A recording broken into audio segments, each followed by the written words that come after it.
Joy Reid was fired by MSNBC. There's lots of other ways to phrase this, and I'm sure they will dress this up to some degree. This is contributing to the entirety of the Trump racism enveloping this country, and it is part of a stampede to see which formerly liberal company can get to the head of the racism line, the approved racism line, as fast as possible. And Joy Reid getting removed from the primetime lineup of MSNBC is MSNBC's biggest contribution yet. Joy Reid has been fired from MSNBC. And Keith Olbermann thinks that race has something to do with it, even though she will be replaced with 2 Black hosts and a Latina host. So I don't think it's about racism. Yeah, well, for some people who've lost their minds like Keith Olbermann, everything's about racism. Yeah. So although there is one thing that Joy Reid did that was positive, that might have actually been the issue. We'll get to that in a sec. Now, before we get to that, I should also note that Keith Olbermann is now pointing fingers at other MSNBC hosts and essentially demanding that they step down for Joy Reid's sake, and that includes Rachel Maddow, Lawrence O'Donnell, and Chris Hayes. Let's go to his post where he says, "Dear Maddow, if you go on the air tonight, or at a minimum go on without condemning the overt racism of the people who give you $25 million a year, you are complicit. Same for you, Lawrence O'Donnell and Chris Hayes. Protest or you are all Joe Scarborough." Now, of course, it goes without saying, Keith Olbermann used to be a host at MSNBC before he too was fired from his position. But let's get to the details here because, go ahead. Yeah, sorry, real quick on one thing there. Nice lib on lib crime there because, unfortunately some version of liberal Democrats say racism about everything. And so Rachel Maddow normally does that, but now Olbermann is flipping it on Rachel Maddow and say you better say racism, even though it makes no sense in this context. Otherwise, you don't deserve that salary or whatever. To be fair to Keith Olbermann, Rachel Maddow has that job purely because of Keith Olbermann. So as much as I dislike Keith Olbermann, I'm always fair, and he absolutely made sure that she got that job. I hate all these people. Okay, let's just move on. Okay, right. So who will Joy Reid be replaced with? Simone Townsend Sanders, former Bernie Sanders press secretary. She was also an advisor to both Joe Biden and Kamala Harris. Alicia Menendez, that's actually Bob Menendez's daughter, but yeah, that's all I have about her. She also hosts a show on MSNBC. And then you have Michael Steele, former Republican and also former chair of the Republican National Committee. So all Uniparty. Yes, so all 3 of them actually had been hosting a different show on MSNBC called The Weekend.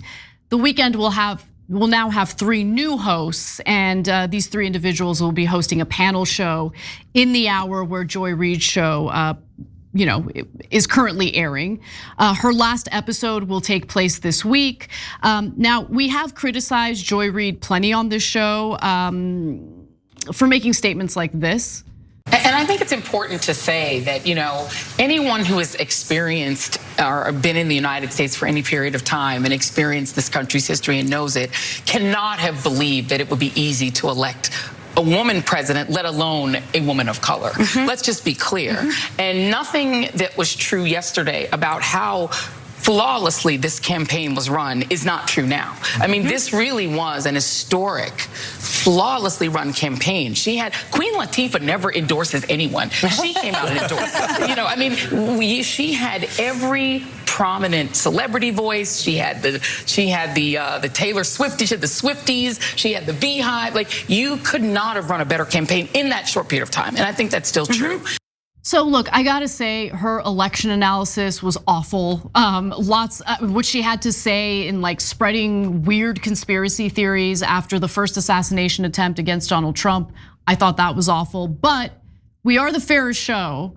And there were some examples of her doing commentary that I thought was actually pretty courageous, considering the, monotonous mainstream media narrative that's always pro-Israel while hiding the suffering of the Palestinian people. Joy Reid did excellent commentary on that issue, and I want to give you an example. You can't judge every Palestinian or every Muslim or every Arab based on what Hamas did any more than you could have judged every American by the fact that some Americans elected a religious extremist backed wannabe autocrat. Being for Palestinians' freedom and staying alive does not mean you love Hamas or support them. The Hamas attack killed an estimated 1,400 people, including children, according to Israeli authorities. And as of tonight, the death toll in Gaza has topped 8,000 since October 7th, including 3,400 children, according to the Gaza Health Ministry. President Biden may say he doesn't believe Palestinians when they say how many of them have been killed. But reporting by news organizations like the AP, Reuters, the BBC, and our own reporters on the ground make it clear that the numbers of dead and the devastation in Gaza are staggering. The US is warning Israeli Prime Minister Benjamin Netanyahu to rein in extremist settlers in the occupied West Bank in the wake of reports of violence against Palestinians there. And given these bombings are being done using our tax dollars, perhaps we should ask some questions. For example, how does bombing a densely populated land strip filled 50% with children constitute self-defense? MSNBC has now gotten rid of pretty much every host that has dared to speak out in favor of protecting Palestinian civilian lives. The other person who just got fired, what's the name of that host? Alex Wagner. And she didn't get fired. She is still a contributor, but she used to be at 9 o'clock in Rachel's spot, Tuesday through Thursday, and they took her off. That's not who I was referring to, though. Ayman Mohieldin, no, he wasn't fired. He actually got a little bit more time or better time slot, and so did Ali Velshi. So they did their, look, we don't know exactly why they made these moves, okay? Are you talking about what happened today? Because Yeah. there was an update today. Okay, go ahead. Okay, so look, they take Joy Reid out, she's African American, they put in 2 African Americans and eliminated Tina. So they took out everyone in prime time who had said something positive about Palestinians. But on the weekends, they gave those 2 Muslim American hosts a little bit extra time or better time slot. So they're covering their bases on all the identity politics stuff. So look, there's so many components to this. Number one, again, we don't know if they did it because of their position on Palestine, but it is, here we go again. You're in favor of Palestinians prime time, you're gone. But back to the main core here, they're just going more establishment. They're bringing in Jen Psaki at 9 o'clock Tuesday through Friday. Jen Psaki, literally the mouthpiece for the Biden administration. Earlier in the lineup is Nicole Wallace, literally the mouthpiece for the Bush administration. So what we have here is uniparty extraordinaire. And I think it's a terrible strategy on top of everything else.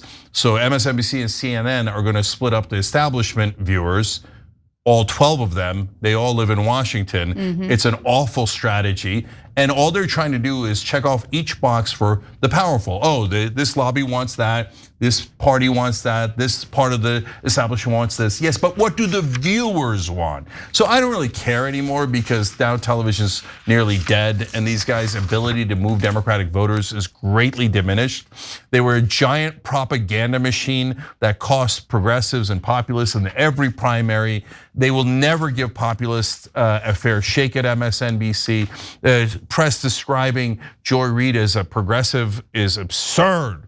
No one was more pro-establishment than Joy Reid. But as much as I disagreed with Joy Reid, I'm also not in the camp of celebrating her tears, which some people are doing because she cried on a show about it. That is very understandable.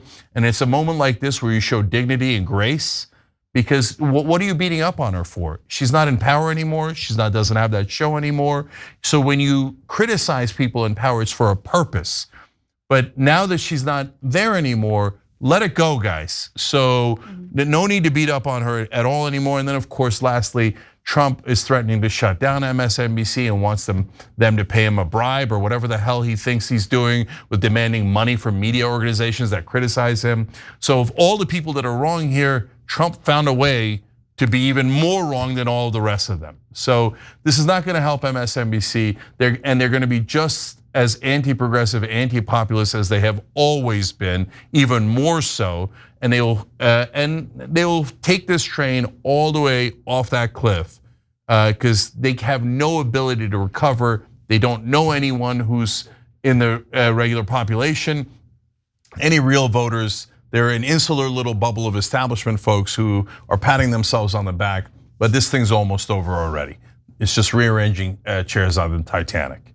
All right, in the bonus episode, we have more amazing stories for you guys. Oh my God, the Democrats doing the same thing they did before, including some of their donors complaining. But wait, were they this part of the problem? The Biden team is back. and saying Biden would have won. So check out all of that if you're a member. Hit the join button on YouTube to become a member, or tyt.com/join if you're watching anywhere else. Thanks for watching the Young Turks. Really appreciate it. Another way to show support is through YouTube memberships. You'll get to interact with us more. There's live chat emojis, badges. You've got emojis of me, Anna, John, JR. So those are super fun. But you also get playback of our exclusive member-only shows and specials right after they air. So all of that, all you gotta do is click that join button right underneath the video. Thank you.